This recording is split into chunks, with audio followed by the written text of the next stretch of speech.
Então, boa noite a todos. Mais uma vez, obrigado pela presença nessa nossa terceira aula dessa série que a gente está fazendo aí de aulas abertas. Sempre primeira quarta-feira do mês, às vezes a segunda, mas a ideia é sempre no comecinho do mês, quarta-feira à noite, às 8 horas. Então, nas aulas passadas, essa é a terceira, né? Nós começamos essa série. E a gente está fazendo uma evolução de, de pensamento. E hoje a gente vai comentar. A primeira aula a gente conversou um pouquinho de forças, né? A aula passada sobre diagnóstico. Hoje a gente vai falar uma questão que pega muito na nossa prática clínica, que é a questão da quantidade de força. E muitas vezes a gente fica focado ali, nossa, não tá andando alguma coisa ali, vamos pôr mais força, vamos pôr mais força, pôr mais força. E a gente vê que muitas vezes, para não falar quase todas as vezes, o problema não é que tá faltando força, tá faltando um pouco ou muita direção.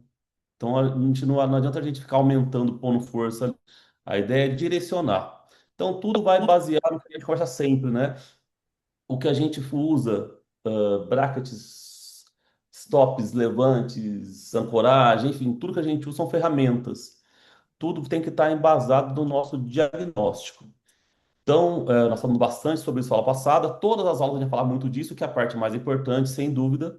Mas hoje o foco vai ser mais sobre esses acessórios que a gente usa, esses recursos que a gente usa, que vai ajudar a gente a direcionar a força que a gente aplica, tá? Então, a gente vai falar basicamente aqui de stops, de levantes e de sequência de arcos.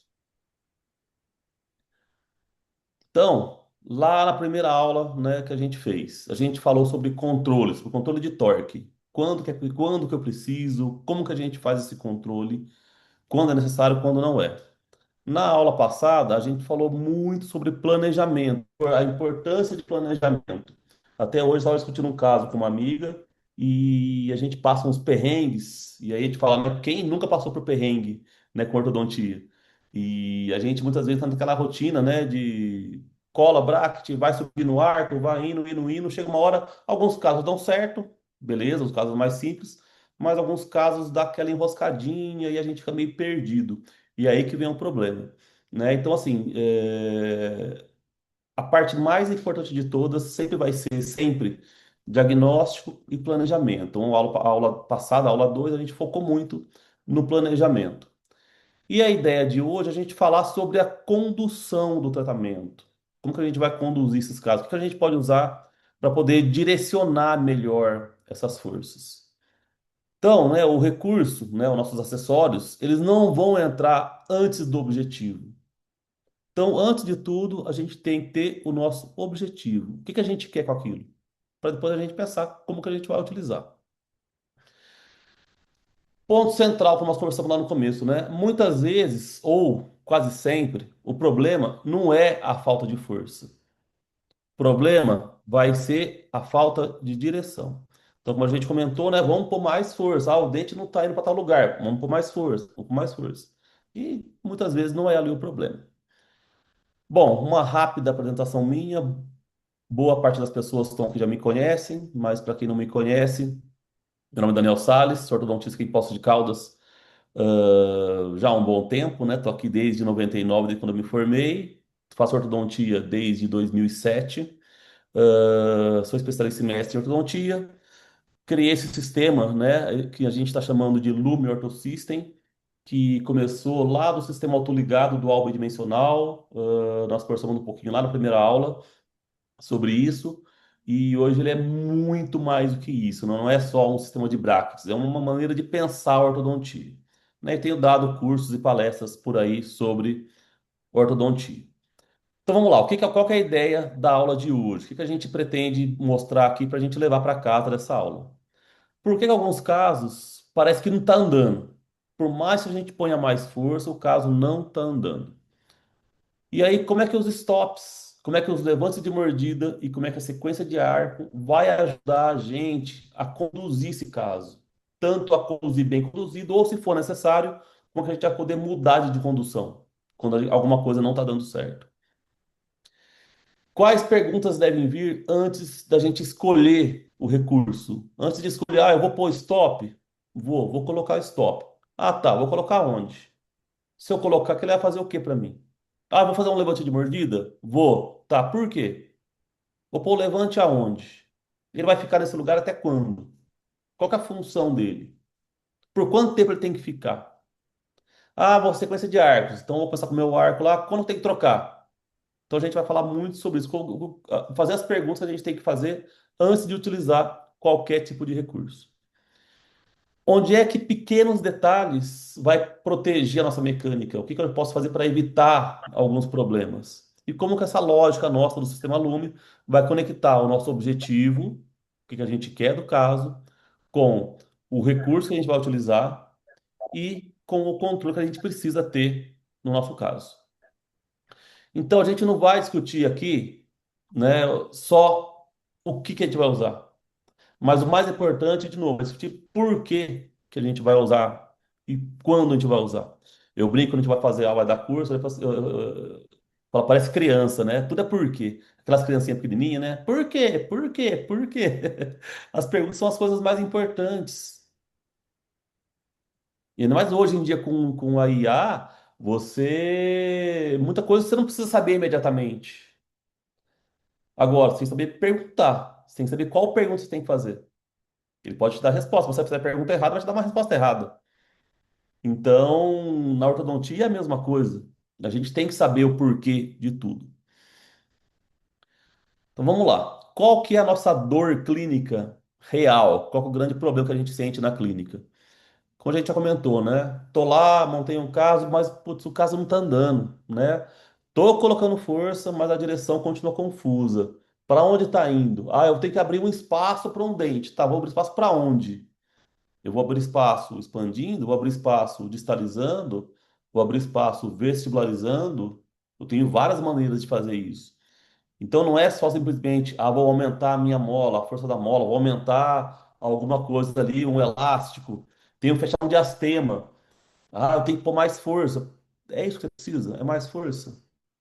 Muitas vezes não é mais força, muitas vezes até menos força. O mais importante que a força, a quantidade da força em si, é a direção. Como você está aplicando essa força aí? Para onde que ela está indo? Como a gente falou, né? Coloquei mais força, mas o caso não responde. Então, não é, talvez o problema não é essa quantidade de forças. E aí, né, onde que muitos casos vão travar na nossa condução. Quando que o arco é trocado por tempo, não por objetivo. Então, a gente aprende lá na nossa formação, né? Eu acho que boa parte das pessoas, se não for todo mundo, aprendeu lá, né? Vou discutir caso clínico, vamos ver lá. Ah, você vai, primeiro mês você coloca cola nos brackets, usa o arco tal. No mês seguinte, passa para outro arco.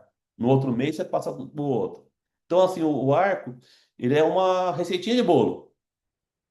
Vai lá, vai trocando de arco, vai trocando, vai trocando. Mas espera aí, por quê? Quais objetivos você tem que alcançar com aquele arco? Precisa realmente utilizar esse arco? Levante de mordida. O levante de mordida, o pessoal que usa autoligado já tem um hábito, né, de usar levantes, eu imagino. Mas quem vem do convencional, quem faz muito convencional, eu não sei, vocês podem até me dizer aqui, quem faz mais convencional, se tem por hábito utilizar muitos levantes de mordida, ou utiliza. Quando que utiliza os levantes de mordida? Alguém pode me falar alguma coisa sobre isso aí? Como é que tá a prática? Eu faço só o autoligado já fazem 11 anos, 12 anos praticamente. Então, eu lembro quando eu fazia o convencional, eu usava levante de mordida quando aquele paciente que tinha uma sobremordida muito grande, que eu precisava liberar espaço para montar os meus braços, para montar o aparelho inferior. Fora esses casos, eu não me recordo, eram poucos casos que eu fazia levante de mordida. Não sei se é assim que se pratica ainda. Vocês me falam sobre isso, tá? O pessoal que está entrando agora, falei no comecinho lá, eu não estou vendo vocês, tá? Estou vendo só minha slide aqui.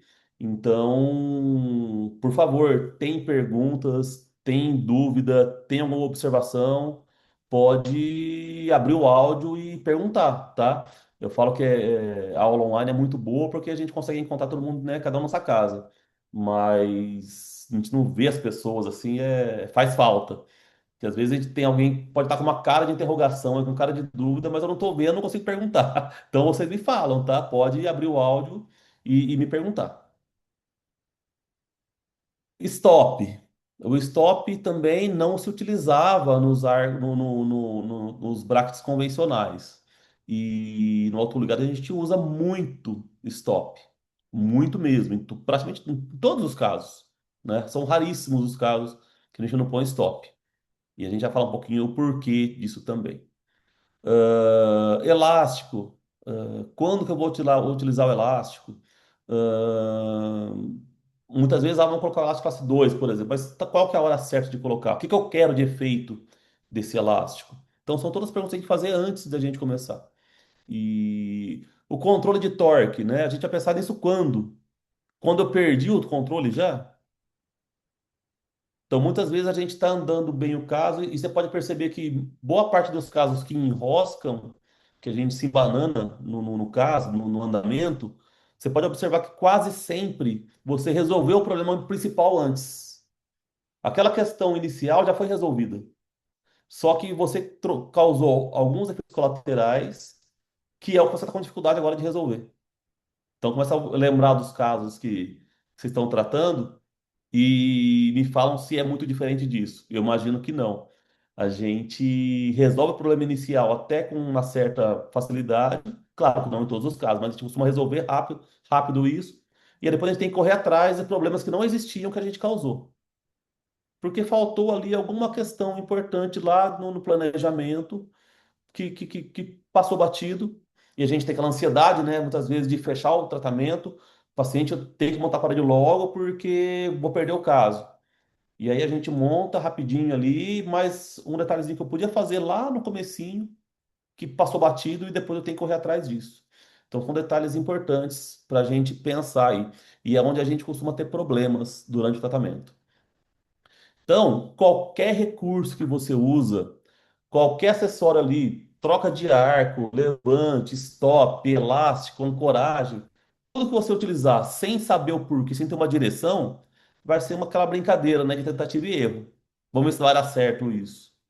Então é importante a gente ter esse domínio antes para a gente utilizar os recursos com realmente com uma assertividade maior, né? Com um objetivo principal, entendendo o que ele pode trazer de bom e o que ele pode trazer de ruim para a gente também. Tá certo? E aí, eu mandei para vocês, ou boa parte, acho que mandei para todo mundo. Vocês me perguntam, me falam depois se vocês receberam ou não, tá? Na mensagem que eu mandei do link da aula, tem lá também um guiazinho simplesinho, um PDFzinho bem pequeno, bem rápido e bem curto, de algumas perguntas que é importante para a gente organizar nosso pensamento clínico, coisas bem simples, tá? Mas que às vezes muda aquele detalhe que a gente pode deixar batido, que é o detalhe importante que vai fazer diferença lá na frente, não no começo. Então, tá. Primeira pergunta: o que eu quero movimentar agora? Qual que é o principal objetivo neste momento? O que eu tenho que proteger ou evitar? Porque às vezes esse movimento que você quer fazer agora, e muitas vezes vai acontecer isso, vai gerar um efeito colateral que pode ser uma coisa muito boa ou pode ser uma coisa muito ruim. Se for muito boa, ok, deixa andar. Agora, se for uma coisa que é muito ruim, eu tenho que proteger isso daí, eu tenho que evitar que isso aconteça. Eu tenho que pensar nisso antes. Existe alguma interferência que está impedindo o movimento? Porque você vai estar lá, você vai fazer um movimento de descruzar um dente, por exemplo. E aí você fez tudo bonitinho, colou na posição que você usar, colar, começou a usar elástico, começou a fazer tudo bonitinho. Só que tem uma interferência oclusal, por exemplo, que está te impedindo de resolver esse problema. E aí você vai lá, você aumenta a força do elástico e não anda o negócio. Não resolve, porque tem alguma coisa que está interferindo ali, que está impedindo que você faça o movimento que você precisa. E é o que a gente contou no começo, a gente vai muitas vezes ter uma tendência, quando não sabe o que está acontecendo, a tendência natural nossa é aumentar a força. O ar que você está utilizando, ele está cumprindo realmente o objetivo que você quer nessa fase? Isso para os dois lados. Muitas vezes a gente tem aquela ansiedade de trocar logo o arco e não está na hora de trocar, mas muitas vezes você precisa segurar ele mais tempo. Nossa, mas eu aprendi lá que o arco tem que ficar, eu tenho que colocar X arcos para poder terminar um caso. E como é que eu vou ficar com um arco na boca por mais de 3, 4 meses? Então a questão não é o tempo. Vamos falar mais sobre isso já já. O recurso que eu escolhi, ele faz sentido naquela sequência, no que eu preciso para aquele caso? É isso realmente que a gente precisa? Ou eu estou só cumprindo o protocolo ali? Ah, o professor me ensinou assim, então eu vou fazer daquele jeitinho ali. Né? Vou seguir aquela regrinha que é o de bolo que eu aprendi e vai dar tudo certo. Muitas vezes vai dar certo, mas muitas vezes vai dar alguma coisa de errado que você não vai entender o porquê. Então a gente fala muito, a gente não mais do que a gente não quer que decore nada. Não, se, claro, a gente tem protocolos, tem algumas umas coisas básicas que a gente tem que passar, mas mais do que tudo isso, não é decorar, não é seguir cegamente o protocolo. É entender o que está acontecendo. É ter entendimento. Então, vamos começar a entrar aqui nos assuntos dos acessórios, dos nossos recursos que a gente está comentando aqui hoje. Primeiro deles são os stops. Então, como a gente comentou, né, os stops, para quem usa convencional, brackets convencionais, tem pouca prática de utilizar stops. Ou vocês me dizem aí se alguém utiliza e se utiliza qual que é a utilidade do stop no convencional, tá? Então vamos pensar assim, por que que a gente não usa stop no convencional? Por que que a gente usa stop no autoligado? Na verdade, você usa stop sim no convencional. Porque o que que é stop? O stop é algum acessório, algum recurso que você está usando que vai travar o arco em determinado lugar, certo?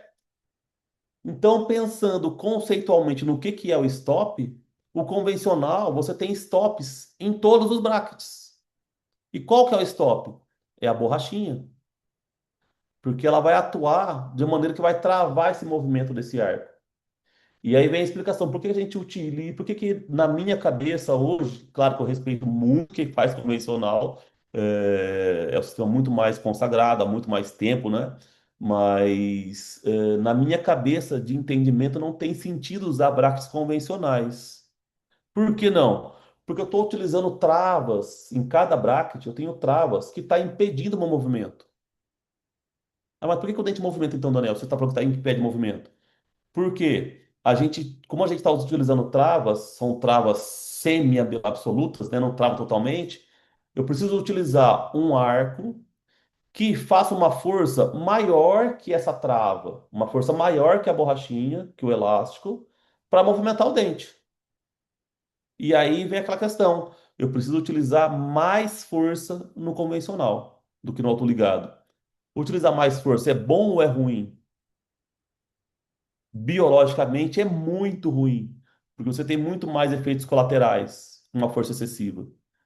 Então, por esse motivo biológico, que o autoligado é muito mais aceito biologicamente, faz muito mais sentido. Por quê? Porque como eu tenho muito menos atrito, eu deixo o arco praticamente solto, que eu vou fechar o clipe do meu bracket com o meu fio de baixo calibre, o arco está solto ali dentro. E se ele está solto, eu tenho pouco atrito. Simples assim, tá? Nós falamos sobre isso lá na primeira aula, mas é importante a gente repetir também aqui, né? O autoligado, ele é, como eu disse, né? Eu só uso autoligado já fazem 11, 12 anos, mas por esse motivo biológico, e a gente vê também que é, o resultado clínico dele é mais rápido inicialmente, mas ele é muito bom no início. Aí a gente vai ter outros problemas, que é a questão de controle de torque, de finalização, que a gente comentou um pouquinho também na primeira aula. Então, quem não assistiu, depois me manda mensagem que está gravada essas aulas, tá? Estão todas gravadas. Eu mando para vocês o link da primeira e da segunda. Mas, então, voltando ao assunto do stop, em todos os brackets eu tenho stops no convencional. Quando eu uso o autoligado, o meu arco inicial está solto dentro do bracket. Se eu não colocar nada nesse arco, ele vai ficar correndo para um lado ou para o outro.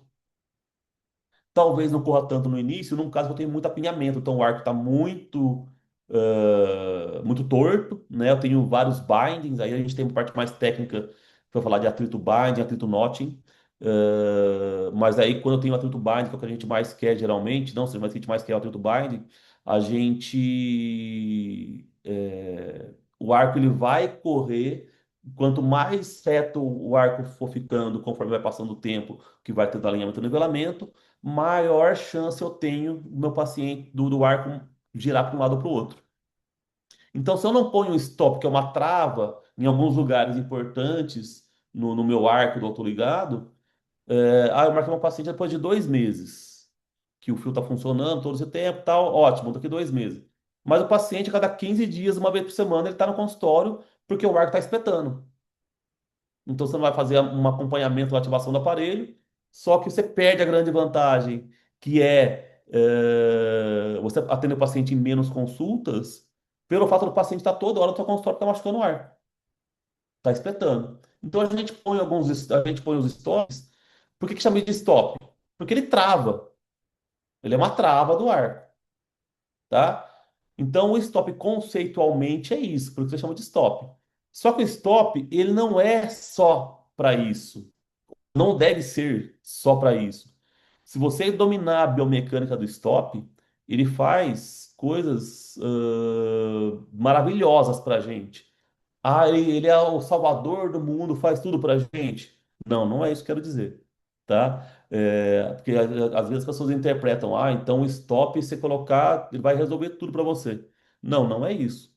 Tem alguns pré-requisitos que você tem que entender o porquê, porque naquele tipo de caso, por exemplo, vou mostrar um caso aqui depois hoje, que a gente é ortodontista, não vive sem um caso clínico, né? Então a gente tem que ter pelo menos um caso clínico cada aula.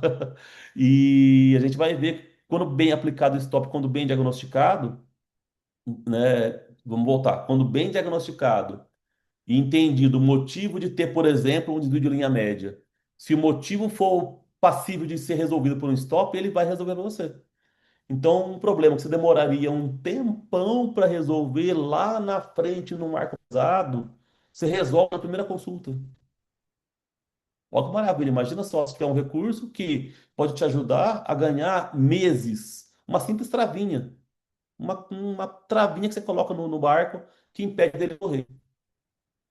A gente brinca, né? Apertar o stop é a coisa mais fácil do mundo, qualquer um aperta. Agora, saber aonde colocar esse stop, aí que é a questão. Aí que é a diferença. Então, o stop não é só para não deixar o arco correr.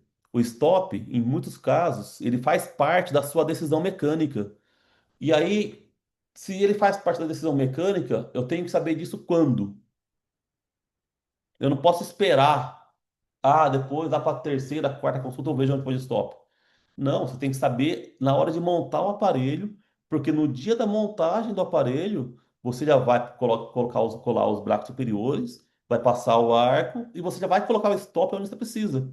Então você tem que saber disso já na hora que você for montar o seu aparelho, na hora de começar a execução do tratamento.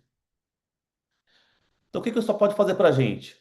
Ele pode controlar a posição do arco dentro do sistema, vai me ajudar muito nisso. Ele vai me ajudar a direcionar o ganho ou o consumo do espaço. Tá, eu tenho um espaço. Como é que eu vou usar esse espaço? Ele vai me ajudar em quê? E aí o stop vai me ajudar nesse direcionamento, tá? Eu tenho um dente que eu vai pôr um dente em tal lugar ali, mas eu não consigo, o dente não está presente, ou porque o dente não erupcionou ainda, ou que o paciente perdeu um dente a fazer um implante futuramente. Só que se eu não colocar nada ali, o sistema vai comer esse espaço, né? Vai consumir esse espaço. Então eu posso usar o estoque como trava nesse sentido. Ele pode me ajudar, e ele pode me ajudar também a ganhar espaço para isso. Ele pode me ajudar, como eu falei agora há pouquinho, me ajudar a organizar a linha média, desde que um dos motivos seja relacionados a isso. Ele pode me ajudar a evitar que o arco trabalhe contra o meu planejamento, porque o arco pode fazer isso para a gente, ele pode trabalhar contra a gente quer. Então a gente consegue dominar esse stop mas desde que a gente tenha um entendimento. Então, o mesmo stop que a gente está utilizando, ele pode ajudar a gente maravilhosamente bem, mas ele pode atrapalhar. Depende do quê? Da intenção. Claro que ninguém vai atuar com má intenção, mas quando a gente fala intenção aqui, é no sentido de conhecimento. A gente vai colocar o stop naquele lugar com a intenção de ele fazer alguma coisa benéfica para a gente. Então, qual que é a diferença de utilizar um stop conhecendo o direcionamento ou colocar um stop da maneira automática? Quando eu vou trabalhar com stops conhecendo os seus recursos e com direção, ele vai me ajudar a definir o que que eu vou movimentar, o que que eu tenho que proteger, o que que eu não posso mexer. Vai me ajudar a usar esse espaço, para onde eu vou levar esse espaço. Agora, se eu utilizo o stop de maneira automática, que é a grande maioria faz, a grande maioria absoluta, até que inclusive de quem usa autoligado, ele vai fazer a função de realmente de stop. Ele vai travar aquele movimento, vai travar aquele arco, para que ele simplesmente não machuque, tá? Agora, em alguns casos, ele pode criar um efeito indesejado, mas muitas vezes a gente perde um potencial muito grande, porque ele não vai responder aquilo que a gente precisa. Então é uma perda de oportunidade muito grande não dominar o stop. Tá? Então é um recurso muito, muito, muito valioso para a gente. Só que ele precisa obedecer ao nosso plano. Então a gente tem que ter nosso plano muito bem definido para que a gente, na hora de executar esse plano, saiba aonde colocar esse stop. Então, antes da gente colocar esse stop, o que que eu tenho que saber? Tá, o arco que eu estou colocando vai correr para onde? Para onde que vai esse arco? Eu quero que esse arco vá para esse lugar realmente? Ou não, eu não quero que ele vá para outro lugar. Eu tenho que saber disso. O espaço que eu tenho ali, que está vazio, eu preciso manter esse espaço? Ou eu preciso ganhar mais espaço? A minha linha média, eu posso perdê-la? Ou o meu stop pode me ajudar nisso? Ou eu tenho que ter algum outro tipo de ancoragem, que a princípio o stop é uma ancoragem, concorda? Ele está ancorando o meu arco num lugar, num ponto. Só ele é suficiente para isso? Ou tem que utilizar também outro tipo de ancoragem? Esse stop, ele combina com a fase atual do meu arco, com o arco que eu estou utilizando? E aí a gente fala assim, o stop, ele é o momento mais importante dele é no dia que você monta o aparelho. O dia da montagem do aparelho é o dia mais importante do stop.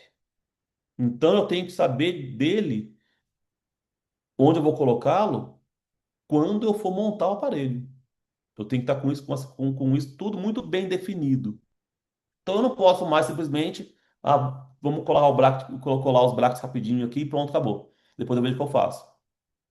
Não conseguimos mais trabalhar assim, tá? A gente perde muito potencial e a gente pode ter problemas, como a gente comentou lá no comecinho, porque a gente não pensou lá no início, tá?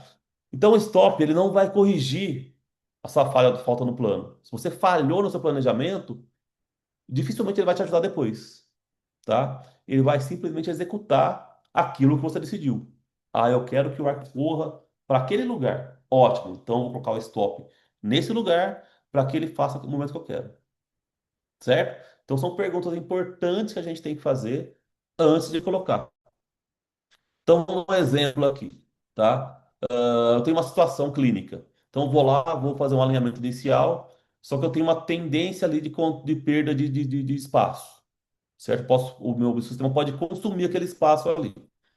Aí eu vou ter que pensar, poxa, eu vou proteger aquela região antes que aconteça alguma coisa? Ele pode me ajudar nisso, tá? Esse meu stop, tá? Ele vai me ajudar a orientar a posição do meu arco? Vai me ajudar a evitar consumir esse espaço? Ou eu quero que ele consuma esse espaço? Meu controle, eu vou observar se essa linha média e se esses espaços que eu estou planejando está seguindo o meu objetivo, aquilo que eu quero realmente que aconteça. Então, para não ficar tão abstrato, eu vou mostrar aqui um exemplozinho simples, tá? É, para a gente começar a pensar aqui, por exemplo, tá? Esse casinho aqui, tá? Esse caso é de um paciente em dentição mista, e aqui talvez algumas pessoas até arrepiem aí, né? Cabelo arrepiado de olhar. Daniel, você colou brackets em dentes tecidos? Aí eu falo, sim, eu colo, tá? Com tranquilidade. E depois eu posso falar com vocês com calma por que que a gente faz isso com tranquilidade, tá? Não é o foco da aula hoje. Mas eu estou comentando isso porque eu já mostrei essa foto em algumas aulas sem falar disso e o que mais chamou a atenção das pessoas foi o fato de estar colado em canino descido e em molares descidos. E outra coisa também que chama atenção aqui, você vê que tem um botão colado no molar inferior sem estar montado o aparelho, né? Mas enfim, detalhes são coisas que a gente vai explicando com o tempo. Mas o que eu quero mostrar aqui, nesse caso especificamente, é que observem que nós temos stops, essas travinhas ali, ó, encostados na distal do central permanente e na mesial do canino descido. E observe que o arco está reto ali, ó, não está fazendo nenhum tipo de força. Então aqui já estou adiantando para vocês um efeito maravilhoso do stop. O que é isso? É um stop com efeito de mantenedor de espaço. Então eu vou fazer uma pergunta.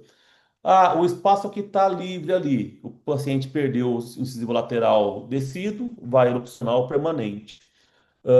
O espaço que eu tenho aqui é suficiente para que o meu incisivo lateral permanente caiba nesse espaço?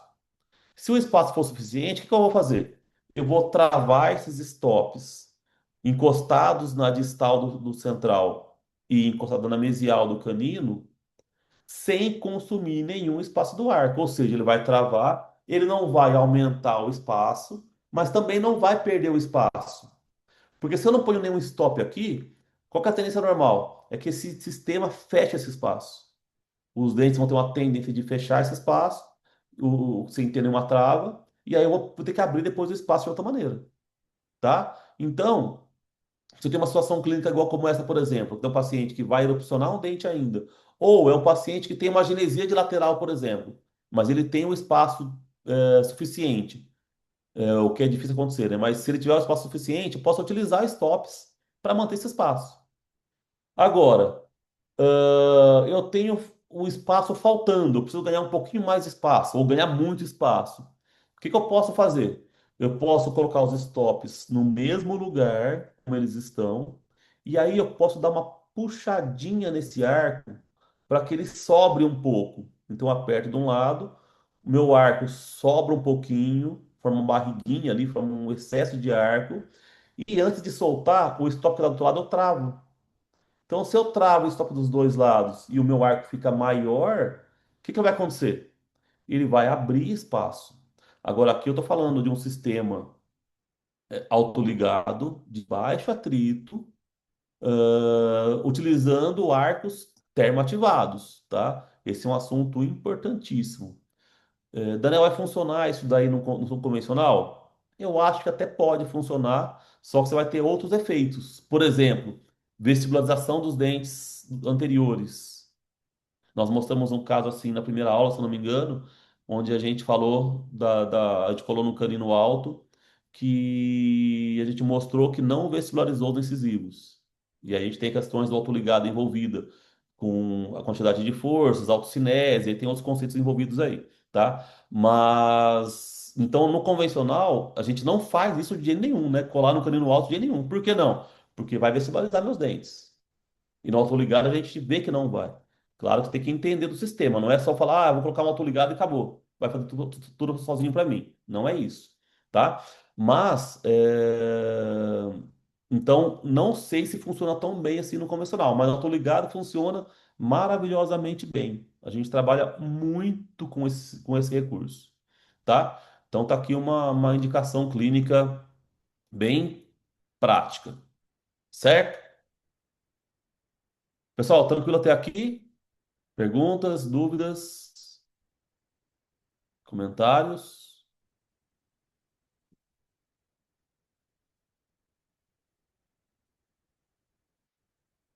Prosseguimos? Então vamos lá. Vamos falar um pouquinho agora dos levantes de mordida. Os levantes de mordida, eles vão ajudar muito a gente a mudar o nosso ambiente da mecânica. Então é um recurso também muito utilizado. Não tanto quanto o stop, porque o stop vai em todos os casos. O levante, você faz em todos os casos, Daniel? Não, de cada 100 eu faço em 95, vai. São poucos o que a gente não faz, tá? E aí tem diversas alternativas aí em relação a isso. Mas o levante, o fato é que ele não serve só para a gente evitar que o braço descole. Então, como eu falei lá no comecinho, quando eu fazia só convencional, eu só fazia levante de mordida quando o paciente muito braque, mordida muito profunda, e não tinha como colar bracket inferior se eu não fizesse levante de mordida. Agora, a gente faz praticamente em todos os casos, 95% dos casos a gente faz um levante de mordida desde a primeira consulta. Porque ele vai fazer para a gente muito mais do que simplesmente evitar que um braço descole, tá? Ele vai mudar para a gente o ambiente da nossa mecânica. O que ele pode mudar para a gente? Ele vai ajudar muito a gente a desocluir os dentes que estão travados, estão travando a nossa movimentação, que estão lingualizados, por exemplo. Uma das coisas mais importantes, ele vai reduzir as interferências oclusais durante a mecânica. Então, a gente falando de novo, a gente trabalha com um sistema autoligado, um sistema de baixo atrito. Na verdade, quem manda no sistema não é o Bract, é o arco. Então, a gente tem que ter um arco termoativado de excelente qualidade. E além da qualidade do arco em si, a gente tem que trabalhar com um arco de diagrama expandido. E aí, quando eu falo isso, vou trabalhar com arco diagrama expandido, vai surgir aquela questão, mas então você vai terminar todo mundo com aquela boca de caçapa, né? Aquele arco hiper expandido. Não, isso não acontece. A gente utiliza exatamente o mesmo arco, no mesmo diagrama, em o inicial, né?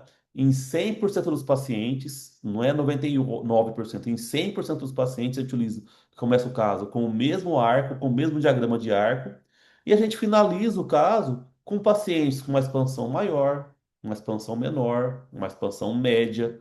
Quem que vai determinar a quantidade de expansão? É o arco? Não, não é o arco. Quem vai determinar são as bases ósseas do paciente e principalmente a musculatura do paciente. Por isso a gente fala muito de musculatura. Vai ter uma aula, acho que não sei se é daqui uns 2, 3 meses, faz parte do nosso programa aqui, que é de falar da influência da musculatura na ortodontia, que é o que foi muito deixado de lado por muitos e muitos anos, e agora a gente vê o quanto é importante isso. Isso influencia não só na nossa mecânica em si, mas, ou até mais que isso, na estabilidade dos casos. Porque a gente tem tratamentos com forças muito pesadas, muito impositivas, com diagramas de arco forçados, que não é estável, porque aquilo tá com os dentes estão fora da base óssea. Então, qual que é o diagrama certo para o paciente? É o diagrama que a base óssea dele, que a musculatura dele aceita. E aí, mas, ô Daniel, mas você está falando tudo isso, mas você usa o mesmo arco em todos? Por quê? Porque a gente está utilizando forças leves. Então, essa força leve do arco termoativado, ele vai expandir até onde a musculatura dele aceitar. É essa que é a diferença. Só que, para contextualizar, o que que tem a ver com levante isso, né? Tem a ver que você está usando um arco expandido. O paciente tem um arco atrésico, ou muito ou pouco atrésico. Dentro alveolarmente, ele tem as bases ósseas boas, bem relacionada, bem estabelecida. E os dentes estão, o arco está atrésico. Se eu não tiver, por mais que eu utilize baixo atrito e um sistema de força leve, um arco expandido, quando o paciente oclui, vai voltar ao seu contato inicial que ele tinha antes. Então, se eu não desocluir esse paciente, eu vou perder um menor potencial de ganho de expansão. Então, ele é fundamental para que eu tenho que fazer uma expansão dentro alveolar, que eu faça o levante de mordida. E aí eu já vou começando a responder o que eu falei dos meus 100% dos casos, por que que eu faço o levante em 95%? Por cento? Por que que eu não faço no 100%? Porque os outros 5% eu não quero que expanda. Ele já está num formato de arco interessante, que eu não preciso expandir mais. Então, se eu for poder resumir, estou falando isso de uma maneira muito resumida, tá? Não é simplesmente assim, mas é uma questão que é muito importante. Pergunta, Claudinha. Oi, Daniel, tudo bem? Boa noite. Bem, e você? Tudo jóia. Daniel, você percebe que quando você faz esse levante, você chega a desprogramar, é isso que acontece? Faz uma desprogramação. Então, esse é um assunto hiper polêmico, tá? Mas durante um bom tempo eu tinha até um pouco não, muito receio de falar muito sobre isso, porque era puramente clínico. Mas eu tenho visto cada vez mais que isso está vindo com cada vez mais gente falando sobre isso, e não relacionado ao autoligado, tá? Relacionado à ortodontia mesmo, que é a questão da desprogramação que você comentou, né? E tá, você desprograma. Isso é muito bom, tá? Só que isso começa a aparecer outras coisas também no nosso andamento dos casos. Por exemplo, você fez a documentação do paciente. Então, o paciente, né, você avaliou rapidinho e tal, foi lá, o paciente fez as fotografias. Quando ele vai na radiologia, o que a radiologia faz? Tira a foto, o paciente oclui, do jeito que está lá, foto frontal, lateral de esquerda, lateral direita, oclusal, tal, tal, tal. Vai fazer a tele, paciente oclusão, e beleza. Ou seja, você vai planejar o caso com o paciente ocluindo, certo?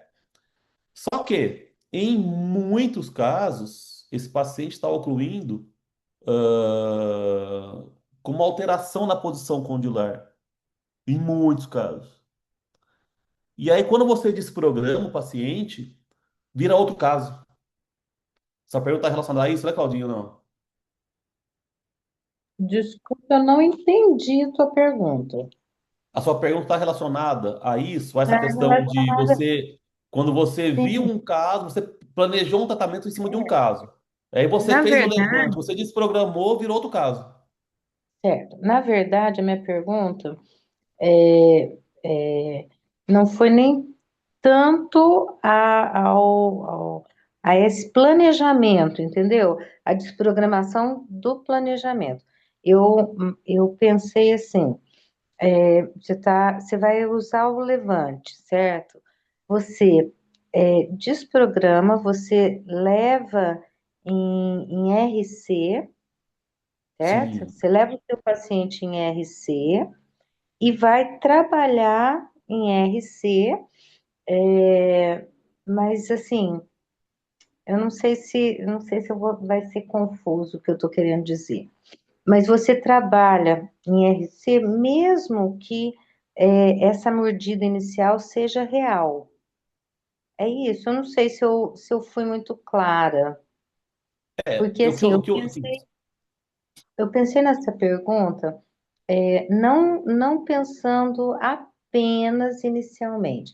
A gente já teve lá atrás, há muitos anos atrás, a gente usava como protocolo essa desprogramação mesmo, tá?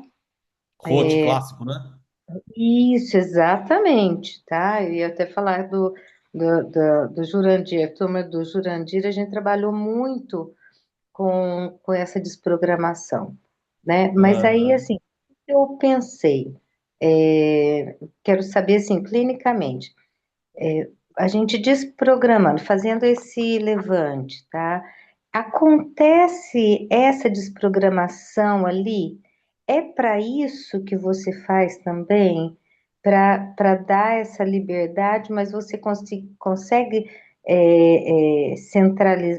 centralizar o côndilo, levar em RC? Será que Então, ficou clara a minha pergunta? Acho que eu baguncei muito, né, na pergunta. não, é assim, eu entendi e. Peraí que saiu aqui o negocinho, peraí. Tá normal a tela aí, gente? Não sei se mudou alguma coisa. Sim. Tá normal, né? Tá, Tá. nunca apertei o botão aqui pra. Queria ver vocês aqui, mas mudou aqui. Agora não veio mais nada. Deixa eu ver se Hum, consigo ver aqui. Mas é assim, ó, a gente levantava antes com o intuito basicamente, né, de simplesmente permitir essa expansão. Só que eu comecei a observar exatamente o que você comentou agora, porque muitos pacientes tinham questões articulares envolvidas, tá? E muitos pacientes não tinham questão articular de sintoma mesmo, mas eu percebia isso. Poxa, o paciente ele tinha uma relação, mas quando eu fiz o levante de mordida, ele mudou a mordida dele. Mudou, então é outro caso. Né? Por quê? Porque você colocou o paciente em RC e aí vem a questão, ó, o que que é RC? Né? É uma questão hiperpolêmica também, tem milhões de definições, né? Mas o que importa na RC, na verdade, não é a definição em si, é a parte clínica, né? O paciente está com a composição mais fisiológica possível para ele. E quando acontece certo. isso, você percebe que o paciente ele tinha algumas interferências muito importantes que ele precisava desviar a mandíbula, ou para um lado, ou para o outro, na hora de ocluir. E Sim, aí a gente tinha. Quando você levanta e desprograma, que eu te falei, você vê outro caso. Então você vai ter que pensar de outra maneira agora o caso. Entendeu? sim. Uhum. E é por isso Entendi. que eu falo muito o quanto é importante a primeira consulta para você entender bem a avaliação, o que que você está encontrando na verdade. Porque quando você faz uma documentação na radiologia e vem ela bem fria, você planeja só em cima daquilo, você pode ter uma coisa que não é real. Você pode estar Certo, planejando um mas aí, caso que não é o caso que você quer. tá. É, aí vamos ver se eu consigo me expressar melhor. E aí, quando você trabalha com o seu levante, tá? Em praticamente todos os casos, o que que você está fazendo?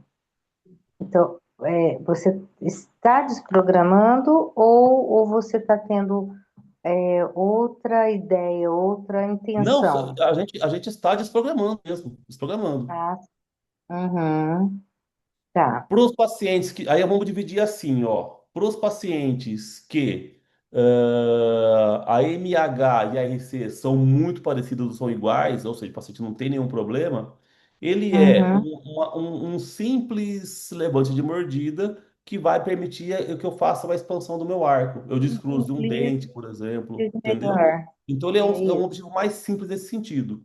Mas hoje em dia, com esse conhecimento de muitos casos ter essa diferença muito grande de MH para RC, a gente já faz, por exemplo, tem casos que o levante de um lado fica maior que o outro. Sim, Isso pode acontecer. E tem casos que isso deve acontecer. Porque se certo, você não faz isso, você vai simplesmente, você vai perder uma oportunidade de tratar o paciente de verdade. Você vai só alinhar, nivelar a dente.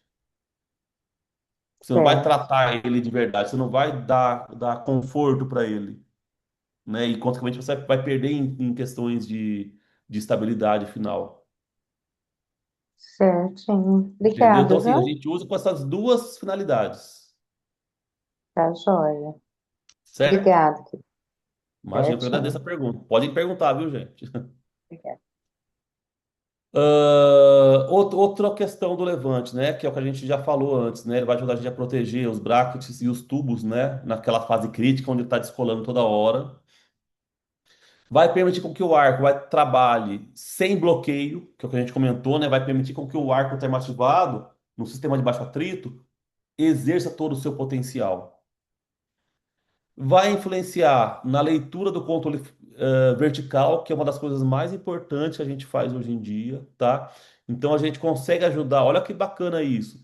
Dependendo da posição do seu levante e da altura dele, da confecção do seu levante, você consegue ajudar a fechar uma mordida aberta, por exemplo. Ou você consegue tratar uma mordida profunda.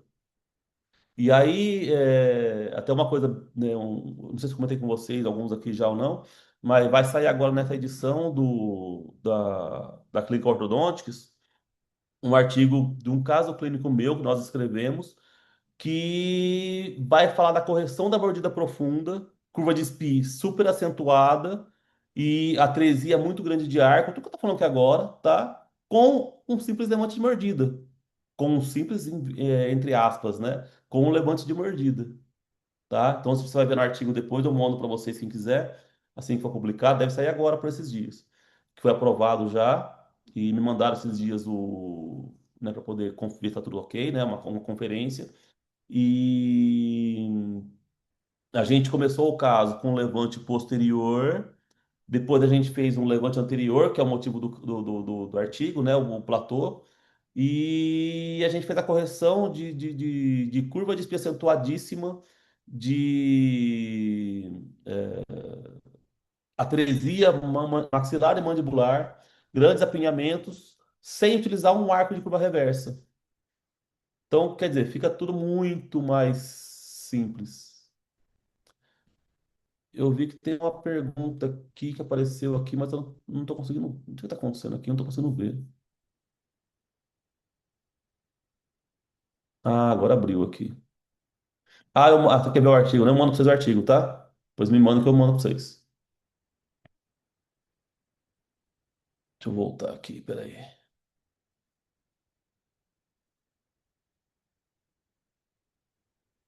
Então, ele faz para a gente muito mais do que simplesmente. Você está compartilhando a tela aí, gente? Eu não estou vendo nada aqui direito, tá meio confuso aqui hoje. Não, Dani, tá preto. Saiu, né? Agora, aproveitando Ah, rapidinho, falando sobre o levante, voltou. é possível melhorar o plano oclusal? Em que sentido? O tombamento do plano oclusal inclinado, né? No caso, Inclinado, com no quente, levante, né? eu sei que é possível zoar com o plano oclusal.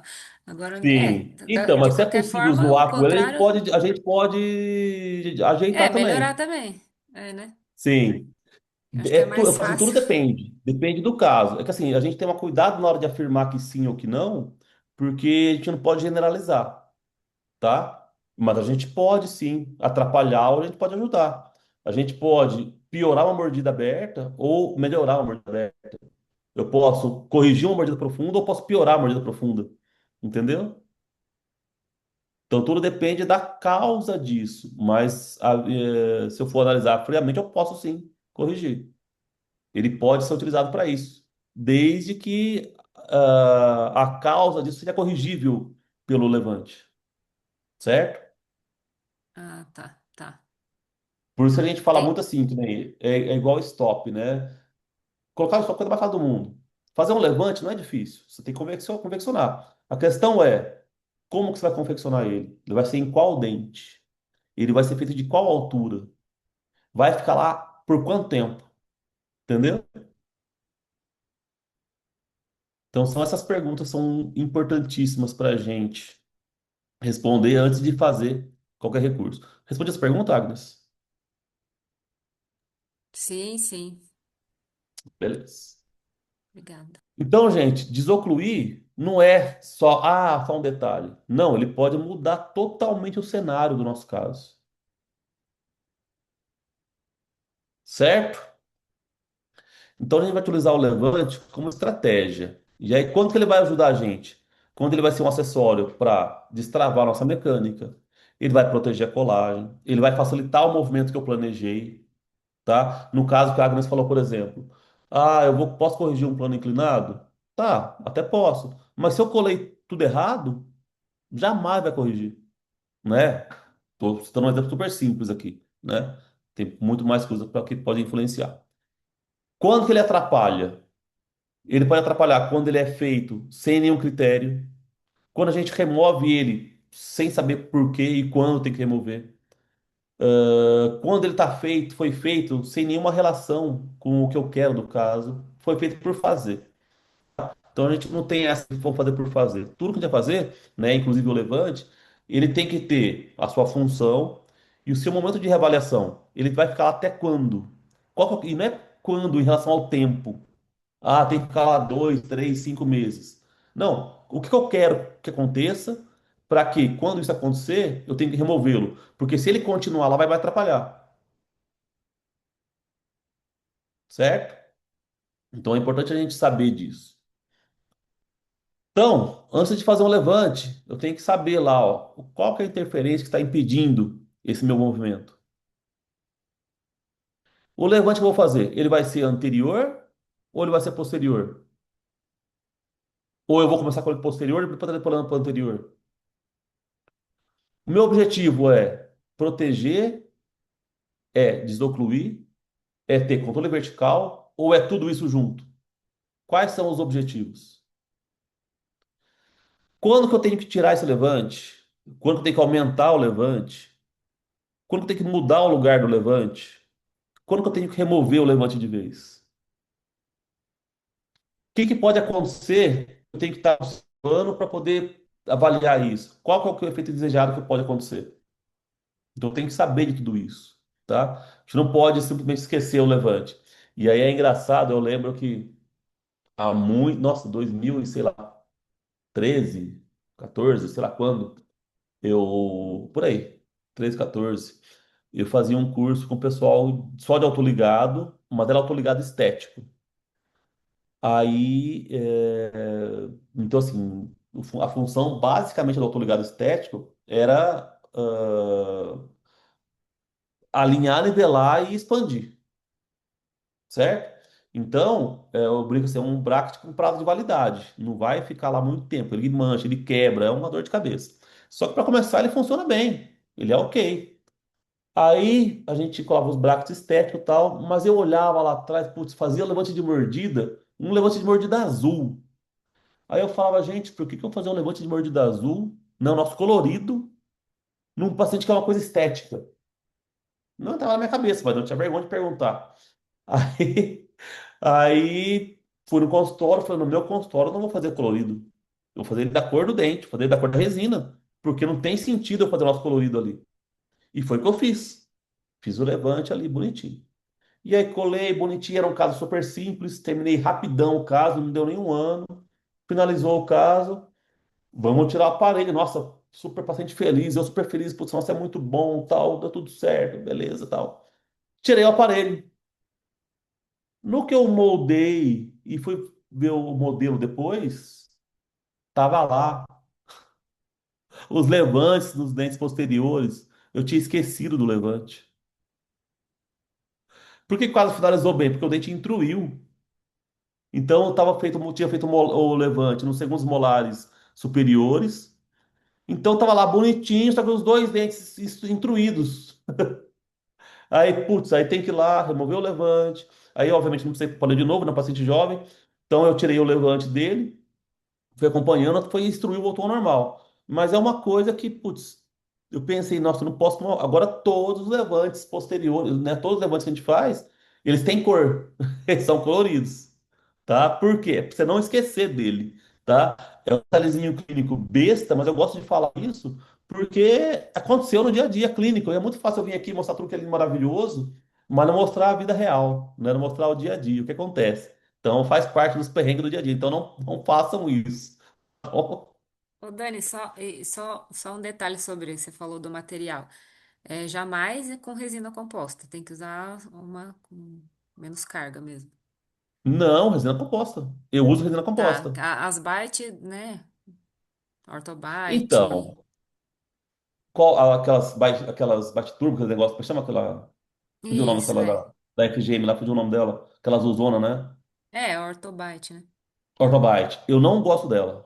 Ela baixa rápido, né? Porque ela é muito difícil de tirar. Eu não gosto de manusear ela, eu acho ela muito grudenta. Não sei se mudou a fórmula, tá? Que eu usei faz muito tempo, eu peguei birra dela, não usei mais. Mas eu achava ela muito grudenta e pra tirar aquilo lá, meu Deus do céu. O que que eu faço hoje, gente? Dica clínica. Sabe aquela resina Liss? A mais baratinha de todas. Aquela simplesinha. Nem sei que marca ela é. A mais baratinha. Eu uso aquela resina. Por quê? Gente, é uma resina que vai tirar logo. É para não durar. O que eu faço? Antes eu comprava uma resina própria, né? Que era coloridinha já tá, mas era mais cara. Hoje eu compro essa resina Liss. Já compro várias delas já, que eu uso muito essa resina. E aí eu pigmento ela. Eu pego uma plaquinha de vidro, ponho um pouquinho ali em cima. Até minha secretária já sabe fazer isso para mim. Quando eu vou colar o aparelho, Ela sabe certinho a sequência ali já, depois que terminei, já me dá o arco, já me dá o que eu preciso e tal. Enquanto isso, eu estou preparando algumas coisinhas lá, colocando o arco. Ela já está manuseando para mim a resina, só me pergunta a quantidade. Então ela põe uma plaquinha de vidro, um pouquinho da resina, pega a canetinha, aquela canetinha de marcador, como é que chama aquela canetinha de retroprojetor, sabe? Canetinha azul, dá dois, três pontinhos ali e manipula ela, ela fica azulzinha. Aí você põe um potinho d'água em alguma coisa, né, opaca para não polimerizar, que ela polimeriza muito rápido. E tá pronto, tá coloridinho, simples de fazer, tá? Então pode comprar pronta, colorida já pronta, mas é muito fácil fazer isso, tá? E aí você economiza uma grana boa também, tá? Valeu. É... Oi? Obrigada. Ah, imagina. É assim, o que eu falo para vocês aqui, gente, é o dia a dia clínico. É o dia a dia, não é, que não sei quem. Não, não. É tudo que a gente faz no dia a dia. Porque eu sei que aqui, quem está aqui com a gente são pessoas clínicas, né? Que precisa de solução pro dia a dia clínico. Então, não tem história bonitinha, é a vida real, né? E eu ia comentar. Ah, tá. Bom, em relação à resina, é a resina liso, simplesinha. Pode ser qualquer resina. Qualquer resina que você vai usar. As mais simplesinhas. Certo? Então vamos lá. Um exemplozinho aqui simples, tá? Eu tenho uma mordida profunda, né? Ou uma interferência que está impedindo a evolução do meu caso. Certo? Então eu preciso liberar espaço para que esse arco funcione. Tá? Então eu vou fazer o meu levante de acordo com o objetivo que eu tenho para aquela fase do tratamento. Certo? E aí eu vou controlar com o tempo o quanto de abertura que eu tive na mordida, como é que está o conforto ou o desconforto do paciente, como é que tá a colagem, como é que tá a resposta vertical, tá intruindo, não tá intruindo, tá? Para não ficar tão abstrato, vou mostrar para vocês aqui um exemplozinho simples aqui, tá? Mas a gente vai ver agora, já já, um casinho que a gente vai falar um pouco, vai juntar esses pontos todos, certo? Então, por exemplo, ó, nesse caso aqui, ó, eu tenho um lateral cruzado. Como é que eu vou buscar esse lateral ali, ó? A gente vai mostrar o caso daqui a pouquinho aqui, mas no exemplo do levante aqui, eu tenho que fazer algum levante de mordida que permita com que esse dente passe. Porque se eu colar alguma coisa lá e vir puxando o dente, ou ele não vai vir, ou ele vai vir com muita dificuldade, o paciente vai sofrer muito, vai descolar muita peça. Então não tem sentido eu complicar um caso sendo que eu tenho uma ferramenta do Levante que vai me ajudar muito nesse caso, tá? Vamos ver isso aqui já já com esse caso clínico aqui, tá? E para a gente finalizar essa parte mais dos recursos que nós estamos falando aqui hoje, né? Sequência de arcos, como nós comentamos, né? A gente tem aquela estigma, o caso tá avançando porque eu estou subindo de arco, que a gente aprendeu assim, né? Eu tenho que usar um arco aqui, no mês que vem tal, não sei o que lá tal, e sempre passando a evolução ela se dá na nossa mente, né, no que a gente aprendeu, muitas vezes baseada nos arcos, tá? E não é isso, né? Trocar arco não quer dizer que eu estou avançando o tratamento. Muitas vezes eu vou regredir arco para avançar o tratamento, tá? Pode acontecer isso. Então, trocar de arco não é avançar, é cumprir o objetivo. Tá na hora de trocar esse arco, tá? Não é aquele calendáriozinho que a gente falou, né? Cada arco, ele tem que ter uma função clínica. Para que serve esse arco? Vou trocar de arco baseado em qual critério? Os arcos vão ficar pelo mesmo tempo na boca? Tem arcos que vão ficar, você pode, se precisar, ficar um ano na boca do paciente. Tem arco que pode ficar um mês. Não é o tempo em si que é o mais importante. O arco que vai vir depois, ele não vai servir para corrigir a pressa do arco anterior. Você não vai ter que subir porque tem que subir de arco.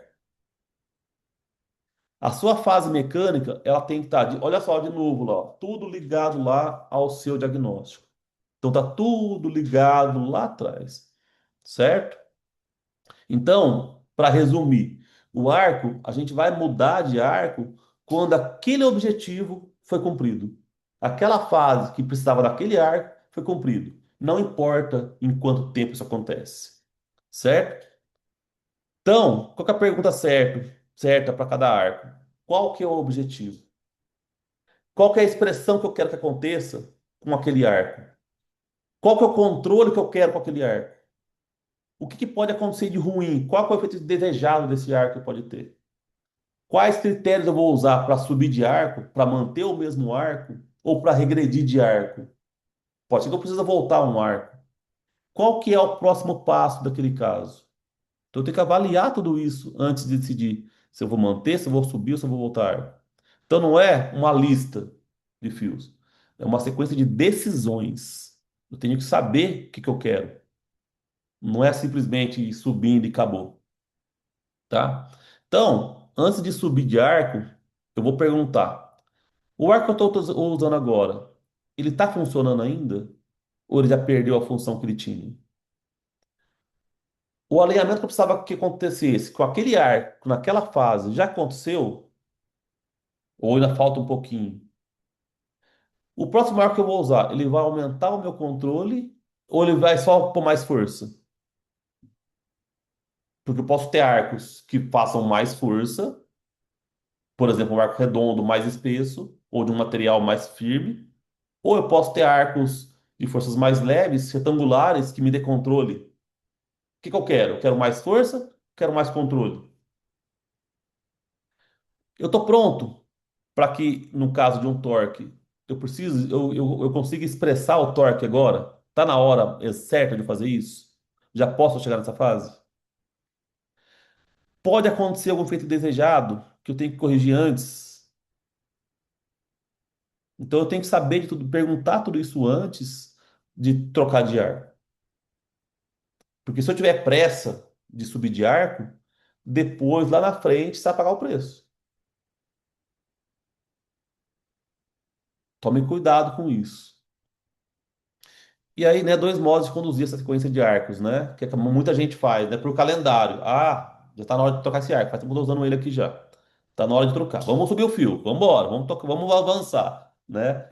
O pensamento agora não é por calendário, é por objetivo. Ele cumpriu o que tinha que cumprir? O que que falta ele fazer? Tá pronto? Tem casos, gente. A gente pode utilizar X arcos. Tem casos que eu posso finalizar com dois pares de arco. Acabou. Nossa, Daniel, mas foi muito rápido. Eu tenho que subir de arco. Por quê?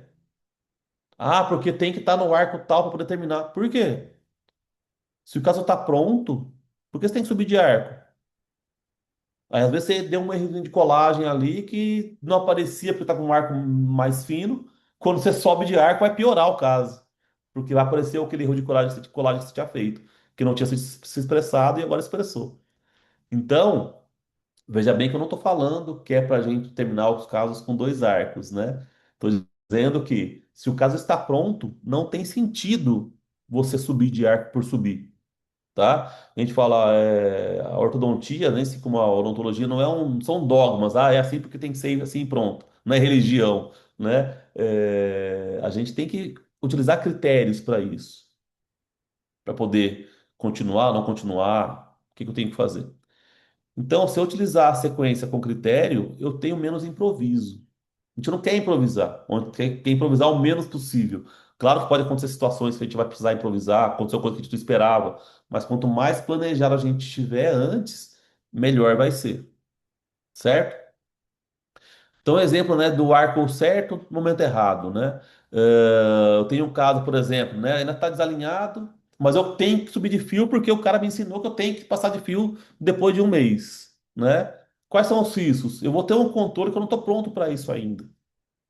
Olha, eu vou ter uma expressão de um torque, por exemplo, que não está pronto para aquilo ainda, né? E aí, eu vou manter, eu vou ajustar? O que que eu vou fazer nesse caso? Vou ter algum problema? Então, por exemplo, aqui, ó, vou mostrar um exemplozinho simples aqui, ó. Esse paciente aqui estava com 2 meses de aparelho, tá? Melhorou do que estava antes, tal, mas olha só os arcos, o primeiro arco aí, o arco 14 na que a gente usa, ainda com algumas curvas, tá vendo alguns dentes girados ali, ó? Principalmente caninos, estão um pouquinho girados. Então, aqui vai um spoilerzinho também, né? O que que a gente utiliza muito? Eu falei para vocês já nas aulas passadas, não lembro em qual, mas a gente utiliza hoje somente um arco redondo. Nosso segundo arco já é um arco retangular.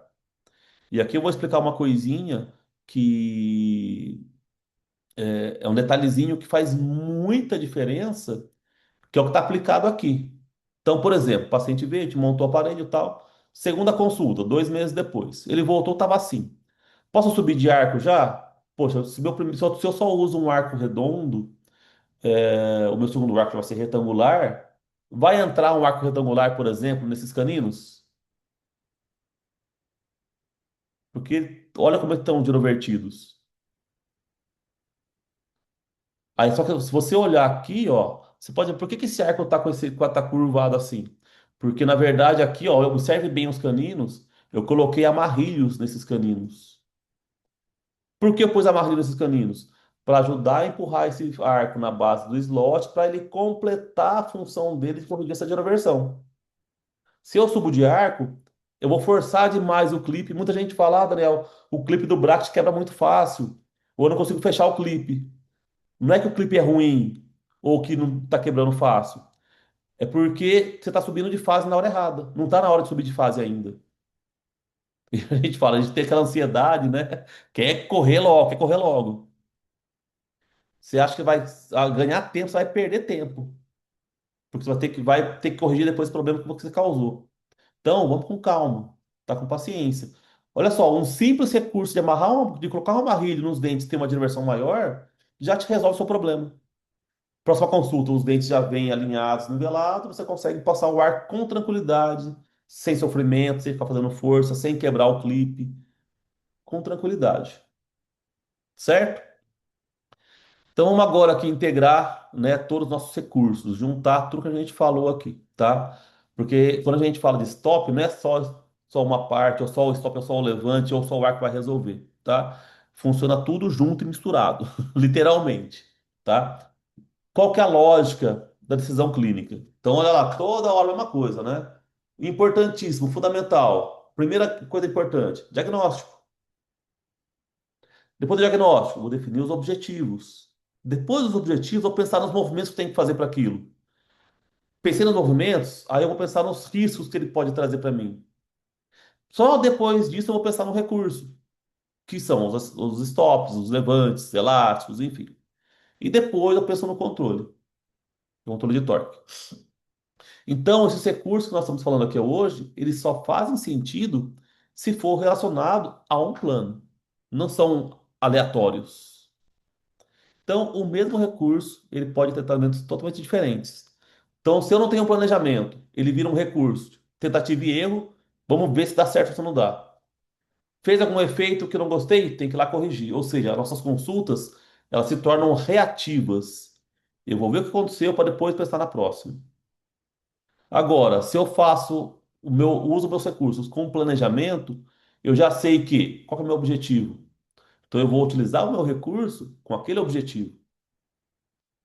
Eu tenho o meu controle, tá? Já sei o que vai acontecer. Então eu vou só acompanhar aconteceu o que eu queria. As minhas consultas reativas não vão ser eliminadas, mas elas vão ser drasticamente diminuídas. Vão ser consultas muito mais dirigidas. Eu já sei o que vai acontecer. Eu já tenho uma previsibilidade do que deve acontecer. Então fica tudo muito mais simples para a gente, tá? Muitas vezes as consultas já tem de 5 em 10 minutos, as consultas. Fica muito mais fácil, tá? Então a previsibilidade não é só o do recurso, porque ele vai executar o que você pensou. A gente falou no começo, fazer ele não é difícil. Precisa saber o que você vai fazer, quando você vai aplicar, certo? Então, bracket, gente, ele é só uma ferramenta para a gente. Nós falamos sobre isso na aula passada. A aula passada é a primeira também. E o stop, o levante e o arco também é ferramenta. O sistema que é o raciocínio. Então, tudo baseado num sistema, tá? Então, para a gente ver aqui um casinho clínico, aquele que eu mostrei a fotinha lá no início para vocês, tá? Aqui, ó, o que que dá para a gente ver de interessante aqui? É um paciente classe 1, sem grandes problemas esqueléticos, tranquilo de ser tratada. Só que Ele tem essa atresia maxilar, tá? Uma atresia mandibular também, só que os dentes estão atrésicos, né? A arcada está atrésica, dento alveolar, um apinhamentozinho importante superior, né? Com esse 22 aí cruzado, um apinhamento moderado inferior, certo? Um diastemazinho ali entre o 11 e 21. E observe a linha média do paciente desviada para a esquerda, que, coincidentemente, ou não, né, não é coincidência, a linha média está desviada para o lado onde eu tenho maior apinhamento. Então, olha só, eu tenho um grande apinhamento do lado esquerdo, o 22 está lingualizado, está cruzado, o 23 ele está em erupção e está lá alto ainda, certo? Então, assim, eu tô com. E a minha linha média está sendo consumida, tá desviada pro lado esquerdo, o lado que eu tenho mais apinhamento. Então, sabendo disso, sabendo que, poxa, lembra que a gente falou que o stop pode ajudar a gente a solucionar um problema? Então, aqui um exemplo clínico é que eu vou utilizar um stop para me ajudar a corrigir o apinhamento. Esse apinhamento vai servir de combustível para que eu corrija, além do apinhamento, a minha linha média. Olha que bacana. Porque eu tenho que primeiro abrir espaço, depois pôr isso no lugar para depois estar na linha média. Lá na frente eu faria isso. Se eu sei de tudo isso desde o início e eu sei que os meus recursos podem me ajudar nisso, eu já vou utilizar na primeira consulta. Outra coisa, tá, eu tenho o 22 cruzado. Eu tenho que levantar essa mordida, desocluir esse paciente, para que esse 22 passe.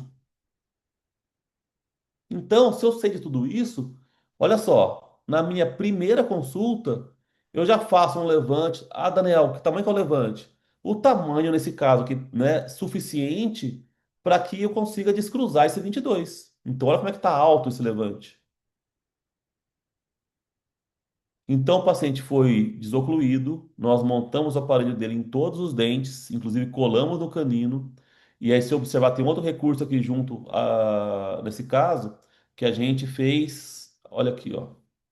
Dá um zoom aqui. A gente colou o bracket já no 22 e para não fazer um atrito muito, um knot que a gente chama, uma dobra de arco muito grossa, muito forte, a gente fez a amarração à distância. Então eu coloquei um amarrilho, deixei essa curvinha ali para o sistema lembrar, ó, tem um dente que tem que estar no meio aqui.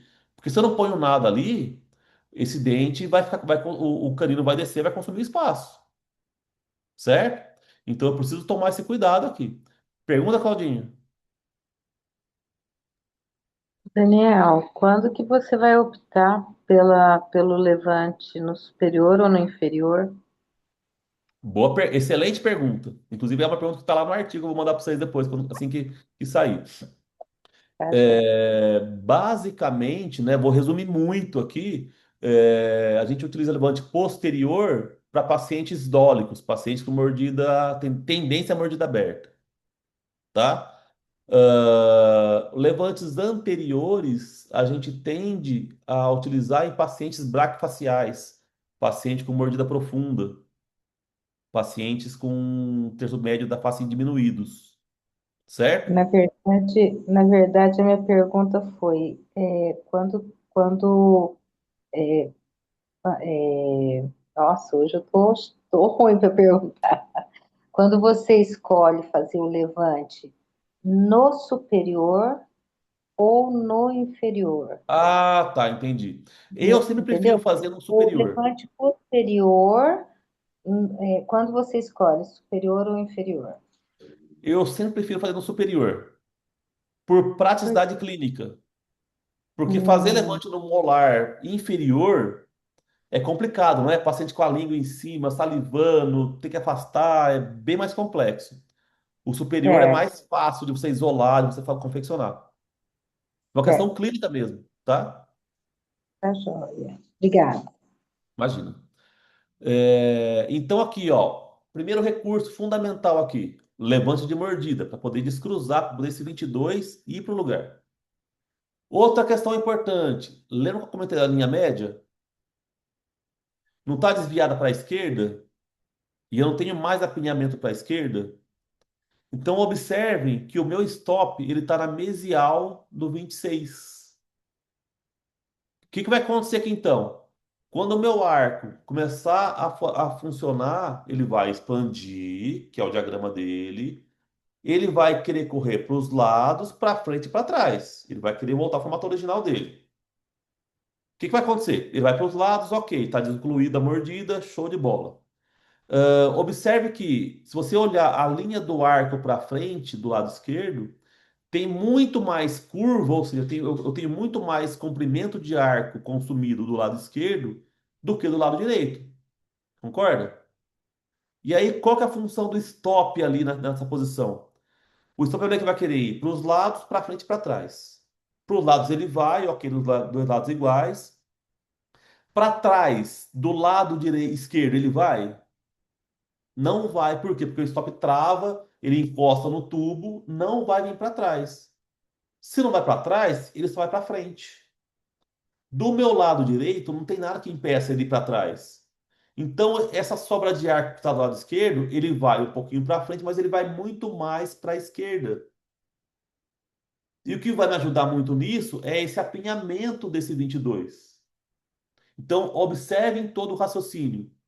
Eu estou levantando a mordida para que esse 22 tenha espaço para passar.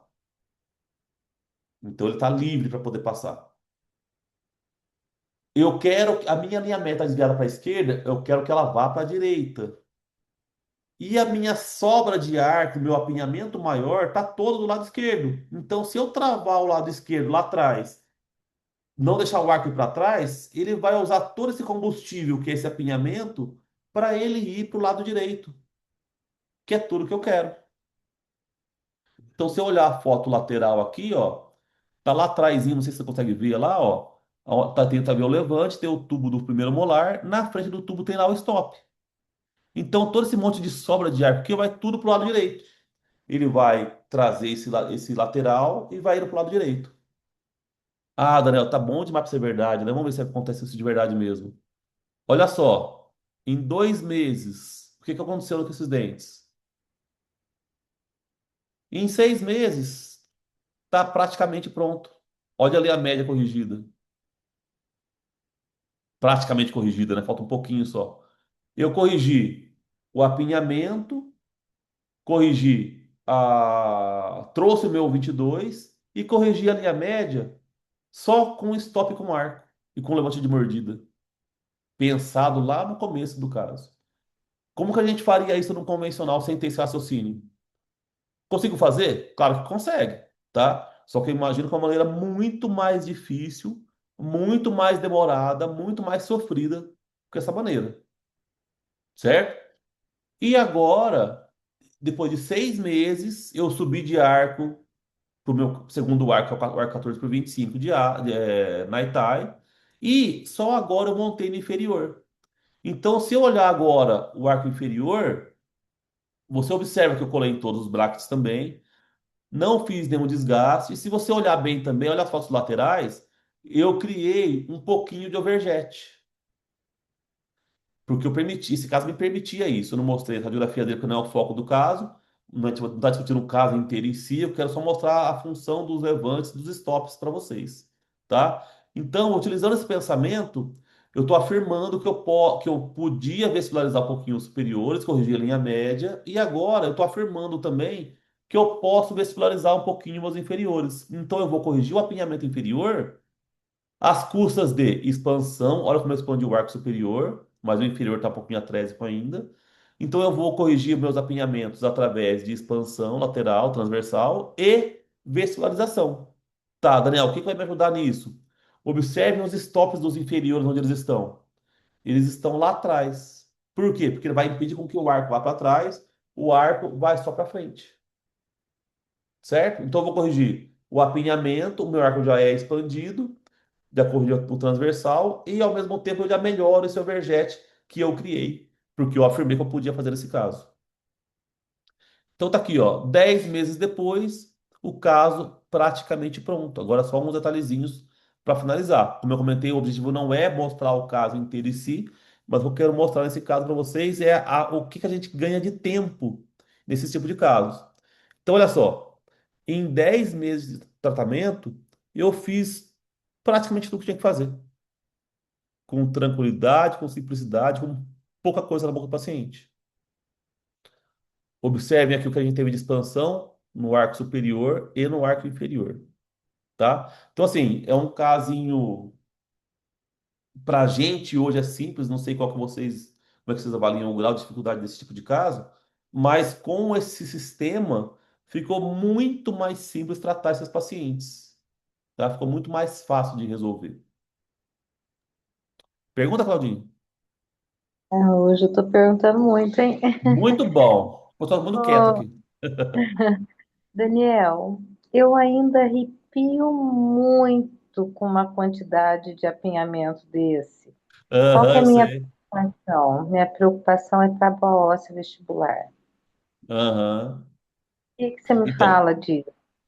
aí eu falo. Ainda sou um pouco resistente em alguns, por exemplo, um apinhamento desse tamanho, eu, eu iria partir para exodontia, Sério. porque, é, porque E se eu observa que eu não ainda, fiz nem desgaste. É porque assim, então, eu eu, entendo, tá? O motivo. Mas é porque assim, ó, e aí vamos ter a parte conceitual, né?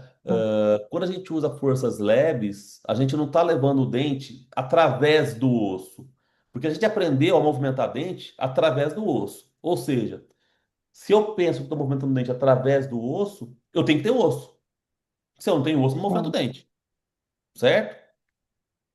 Com o autoligado, que permite, de novo, não é o autoligado, o autoligado permite força leve.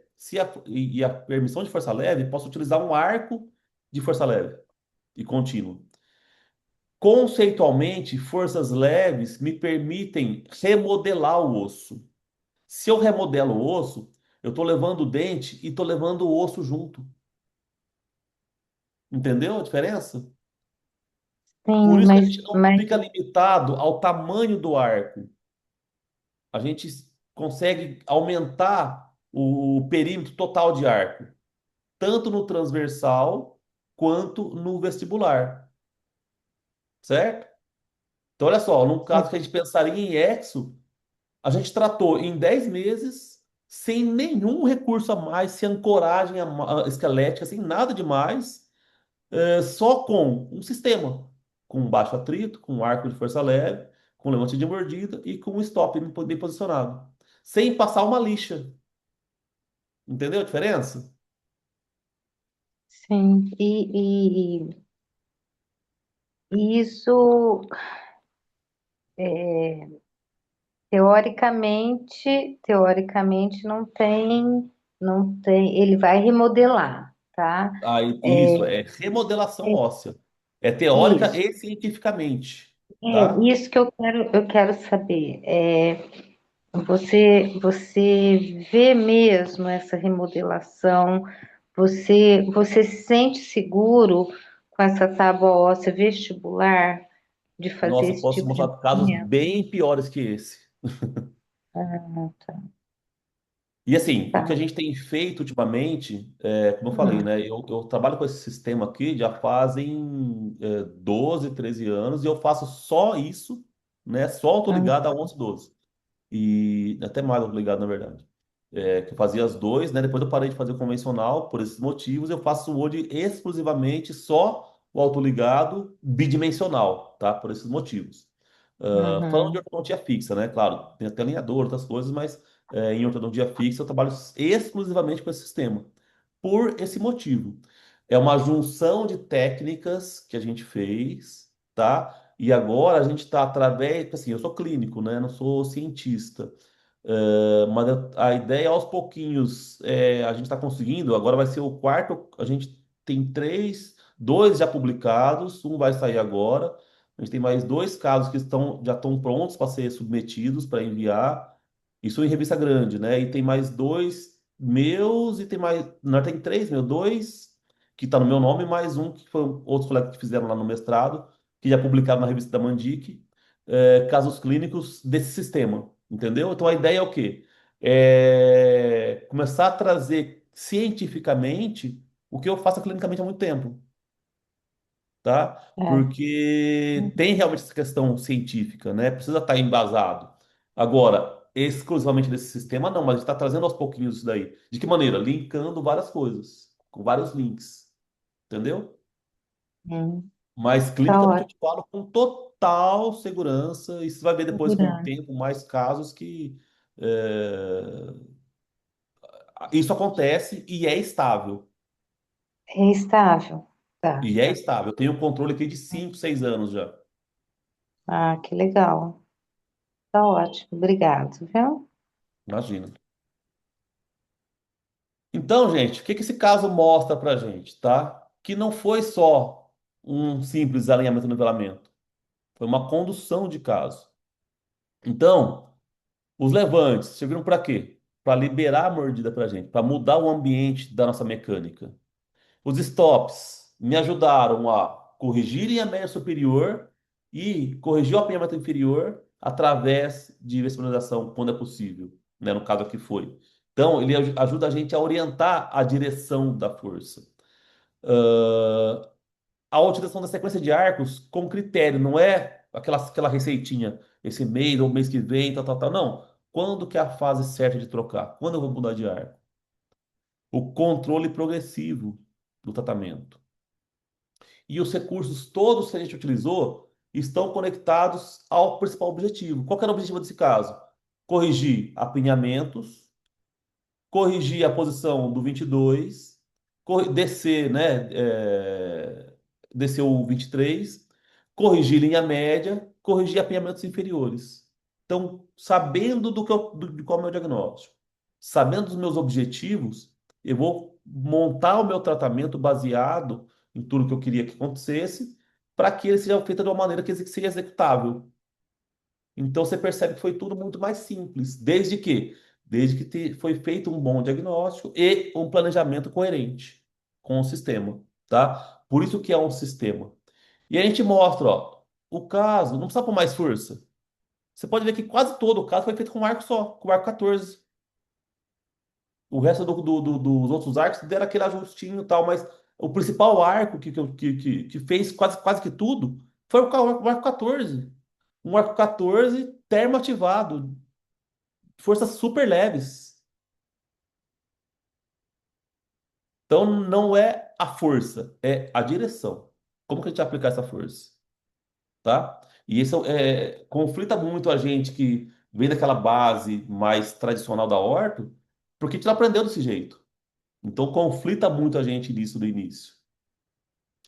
Então, na nossa síntese prática aqui, né? Algumas ideias para a gente levar, para a gente aproveitar no nosso dia a dia, né? Então, às vezes, ou muitas vezes, ou quase sempre, o problema não é a falta de força, é a falta de direção. O stop, gente, não é só para fazer com que o arco não corra para um lado, para o outro, não machuque o paciente. Ele faz muito mais que isso. O levante, ele serve para mudar o ambiente da mecânica. Facilita demais a gente. Trocar de arco não quer dizer que está avançando o tratamento. E, consequentemente, não mudar de arco não quer dizer que que o caso não está andando. Então você pode fazer muita coisa com um único arco, porque não é ele que faz sozinho, é a sua direção, o seu conhecimento. Os recursos, sejam eles quais sejam que você vai utilizar, eles só vão fazer sentido se eles fizerem parte do seu plano. Não é porque o cara falou para fazer, é porque tem que fazer e pronto. Tem que fazer parte, tem que ter um sentido. E sempre falando isso, né? Putz, eu adoro o Bract, né? O que a gente usa aqui há muito tempo. Mas, gente, Bract, ele é uma ferramenta. O stop, o levante, o arco, também é uma ferramenta. Tudo está baseado no sistema, que é o raciocínio, tá? Então a técnica toda fica tudo muito mais simples quando você tem decisões claras. O que que eu quero fazer? Quero que aconteça isso, tá? Se eu utilizar esses recursos, vão me ajudar nisso? Quem vai ter efeito colateral? Tudo é um pensamento. Para quando começar o caso, tá tudo ali no meu raciocínio. Fica tudo muito mais simples pra gente, tá? E aí, para quem pegou o guia, né, o que eu mandei para vocês, tem lá na mensagem que eu mandei, tem lá um link, tá? Que é esse guiazinho. É um guia super simples, super prático, tá? para olhar no dia a dia mesmo, tá? Então, para que que ele serve para a gente lá? Para ajudar a gente a definir o movimento que eu desejo nessa fase. Então, na fase que eu estou, quero que aconteça isso. Qual que é o problema que eu tenho que evitar? Então eu consigo ver antes, eu brinco assim, é igual um jogo de xadrez, né? Se eu mudar a peça daquele lugar, o que que pode acontecer? Eu tenho que estar antevendo esses problemas. Observar se tem alguma interferência que está travando a minha mecânica. Se eu fizer um levante de mordida, por exemplo, vai me ajudar em quê? Ou não vai me ajudar em nada? O arco que eu estou utilizando está fazendo a função que ele precisa naquele momento? Ele precisa ficar mais tempo lá? Está na hora de trocar esse arco? Então, eu só vou utilizar o recurso que eu tô pensando, que eu estou querendo, o arco, vou mudar de arco, ou o levante, vou mudar de lugar, o stop, vou deixar ou não vou, depois que eu entendi isso. Eu tenho que saber o que eu quero. Então, a consulta ela vai ficar muito mais objetiva, cada uma das consultas, e principalmente a inicial, vai ficar muito mais objetivo quando eu tenho as perguntas todas feitas antes de utilizar o recurso. Vai me ajudar para quê? Não é só porque o cara te falou que tem que usar e pronto, tá? Raciocínio. Então, para a gente começar a usar a partir de amanhã já na nossa clínica, né? Então, antes de trocar de arco, perguntar: esse arco que eu estou usando, já fez o que eu precisava fazer? Ah, vou fazer alemão de todos os casos agora. Precisa realmente?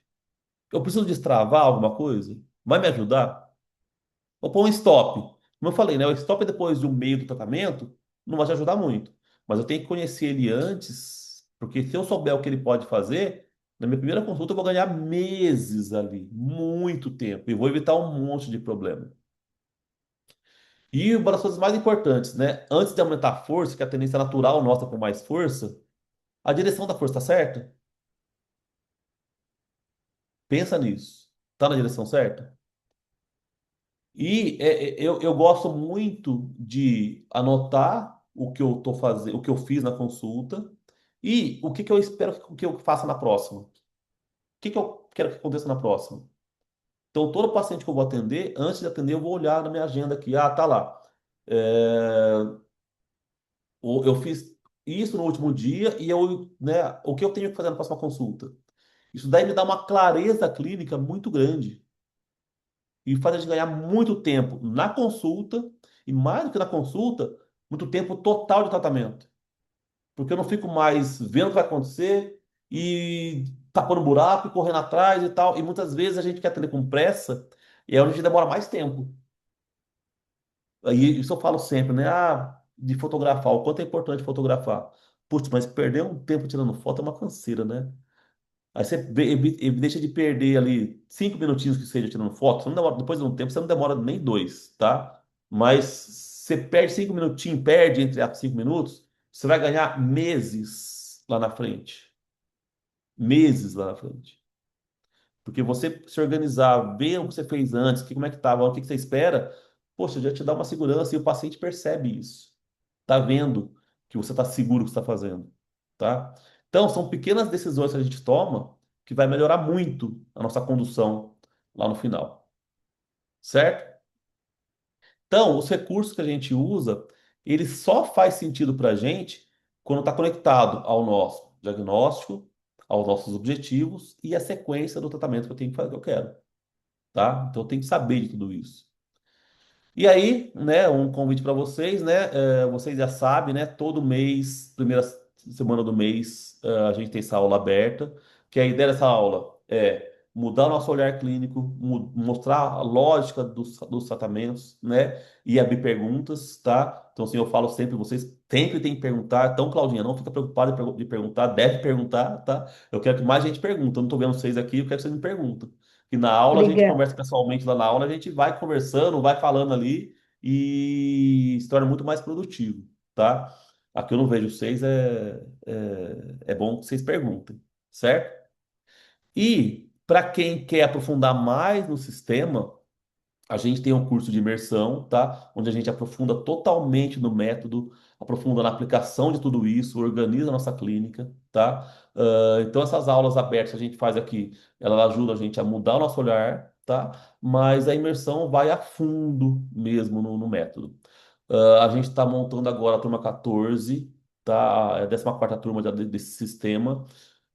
Ela funciona agora num formato híbrido. Então, claro, o ideal é que seja presencial, muito mais gostoso estar junto ali. Mas muita gente que é de fora, eu sei que aqui tem muita gente que não é aqui de Poços, né? De longe, difícil vir para cá. A gente pode fazer no formato híbrido. Então, pode fazer em casa. Aí tem que ter disciplina de ficar sentadinho, quietinho lá, que é ao vivo.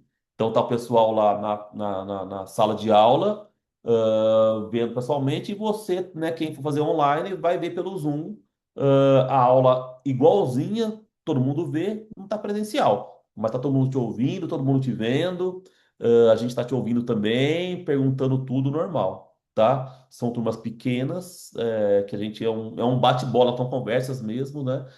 São um total de 64 horas, é um curso longo, são 8 dias no final, são 4 meses com 2 dias por mês, sempre uma sexta e um sábado, né? Com certificado, a gente monta da turma com suporte, tanto durante o curso quanto depois do curso. Então fica aí o convite para quem tem interesse, tá? Que quer saber mais da imersão, né? Todo mundo aqui tem meu WhatsApp. Quem não tem, pede, né, manda mensagem. Quem for ver a aula depois pelo YouTube, pelo Instagram, me manda mensagem que eu respondo com o maior prazer, certo? Essas aulas, como eu já falei, a gente vai manter essas aulas, tá? Então, sempre na quarta-feira, primeira quarta do mês, às vezes na segunda, mas quase sempre na primeira.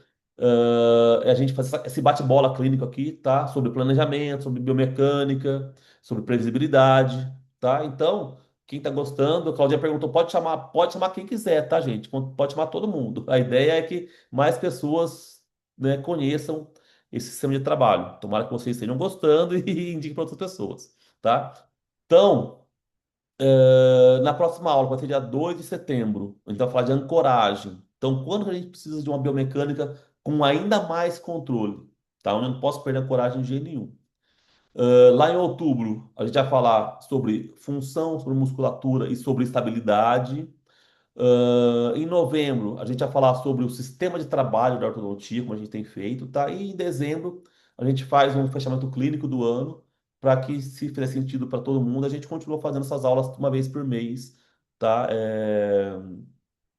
Nesses horários, assim. Eu sempre falo que vou terminar por volta de umas 9, 9h30, mas nunca aguento, né? Tô vendo que agora são 10 para as 10 já. E agradeço a quem está aqui até agora. Mas a gente sempre começa às 8 horas, certo? Gente, perguntas, tanto sobre o caso que a gente mostrou, sobre os assuntos. É claro que não dá para a gente entrar a fundo em todo o conteúdo, pelo tempo mesmo, mas estou aqui disposto, à disposição, né, a responder perguntas, dúvidas, enfim, o que vocês quiserem falar, tá? Eu vou só, antes de vocês perguntarem, vou abrir aqui primeiro. Primeiro vou passar a oportunidade agradecendo vocês todos, né, pela presença e espero que vocês tenham gostado e estejam presentes no próximo encontro, tá? Eu vou interromper aqui o compartilhamento da tela. Então, quem quiser, quem puder abrir a tela aí que a gente conversa um pouquinho se vocês quiserem, tá? Quem tiver pergunta, dúvida, estou à disposição.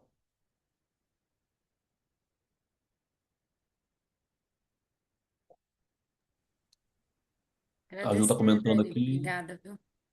Sempre, Oi? sempre- obrigada, sempre atencioso e dando ótimas aulas e dicas, não só aqui pra gente, mas nos congressos também, né? Você vai no SPO, Gagnes, agora? Ai, não vou. Eu, Não eu tava vai? no dia, eu tava no dia alinhador, mas o SPO eu vou, esse ano eu vou faltar. Hein? É, Alguém que vai no SPO? Você vai, Ju, no SPO?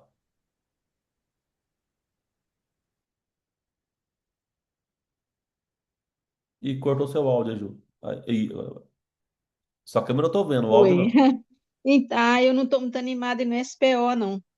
Vai ter um encontro mineiro, né, lá em BH, Capelosa, a Priscila Ayub. Estou querendo dar uma chegada lá. Estou meio Ah, desanimada, tá. porque São Paulo é longe para mim, né? Tá É mais chão pra perto você, para né? você aí. Mas vai ser bom.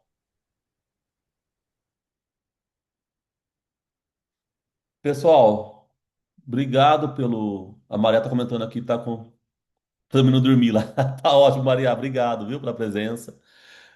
Gente, obrigado então por estarem aqui e mês que vem a gente se vê, tá bom? Tchau, tchau. Abraço, até mais, gente. Tchau. Tchau, tchau.